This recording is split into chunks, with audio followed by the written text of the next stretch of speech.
तक्षशिला, विशाखा, मनोरमा, गीता, इन सभी गोपियों को लिखा है। और एक पत्र अलग से भगवान कन्हैया ने बाबा नंद और मैया यशोदा के लिए लिखा है। और बाबा नंद मैया यशोदा के लिए जब महाराज एक पत्र लिखा है, अब तो महाराज पत्र लेकर के उद्धव जी चले और जाकर के महाराज याद रहे उद्धव जी पत्र लेकर के वृंदावन में पहुंच गए। और वृंदावन में जब उद्धव जी पत्र लेकर के पहुंचे तो महाराज वृंदावन में उद्धव जी लोग बागों से पूछ रहे, वृंदावन वासियों से, भैया हमें बाबा नंद के घर पे जाना है, बाबा नंद के घर का रास्ता कौन सा है। जब ये पूछा ना तो वृंदावन वासी धीमी आवाज में बोले कि भैया आप कौन हैं। कहने लगे हमें कन्हैया के मित्र, हमारा नाम है उद्धव, हमें जाना है बाबा नंद के घर पर। जैसे ही कहा कि हमें बाबा नंद के घर पर जाना है,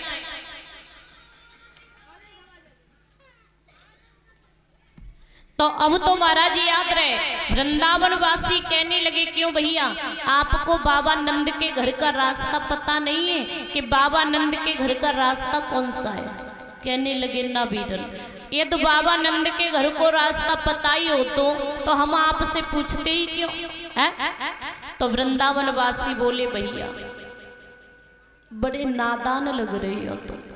क्यों भैया? अरे तुम बाबा नंद के घर का रास्ता नहीं जानते। बाबा नंद के घर का रास्ता तो इतना सरल हो चुका है कि अजनबी आदमी भी यदि चला जाए ना तो सीधा जाकर के बाबा नंद के घर पे लगता है। कैसे भैया? समझा नहीं मैं कुछ आपकी बात। कहने लगे भैया ये जो पानी की धारा आ रही है ना बहती हुई, ये बाबा नंद के घर से ही आ रही है। इस पानी की धारा को आप पकड़े हुए चले जाएंगे, जाकर के आप बाबा नंद के घर पे पहुंच जाएंगे। लेकिन बीरन ये जो आप पानी की धारा समझ रहे हैं भैया, ये पानी की धारा नहीं है ना आप इसे पानी की धारा समझे। ये भैया पानी की धारा नहीं है। जिस दिन से वो कन्हैया जब वृंदावन छोड़ करके मथुरा को गयो ना, बाबा नंद मैया यशोदा दिन रात रोते। मैया यशोदा वही जगह पे बैठ के रोती है भैया, जब जगह पे बैठ के कन्हैया को माखन मिश्री खिलाती थी। बाबा नंद उसी जगह पर बैठ करके रोते, जिस जगह पर बैठ करके कन्हैया को अपनी गोदी में बैठा के खिलाते थे। भैया दिन रात रोते ही बाबा नंद मैया यशोदा, उनकी आंखों की अश्रुधारा की ये धारिया वो धारा आ रही है, ये कोई पानी की धारा नहीं है, उनके आंसुओं की धारा है ये। वृंदावन वासी बोले भैया एक बात बताएं, क्या सारी जिंदगी व्यतीत होने के लिए जा रही है, जिंदगी में भरोसा वो कन्हैया पे करो, लेकिन भैया वो कन्हैया इतना बड़ा भरोसेमंद निकला कि हमारा भरोसा ही तोड़ के चला गया। भैया एक बात बताएं कि क्या कि सुनो भैया कि जिंदगी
जैसी है महाराज, ये बात जो वृंदावन वासियों ने कही भैया, जिंदगी की शाम आई श्याम पर आए नहीं, वो कन्हैया लौट करके नहीं आया।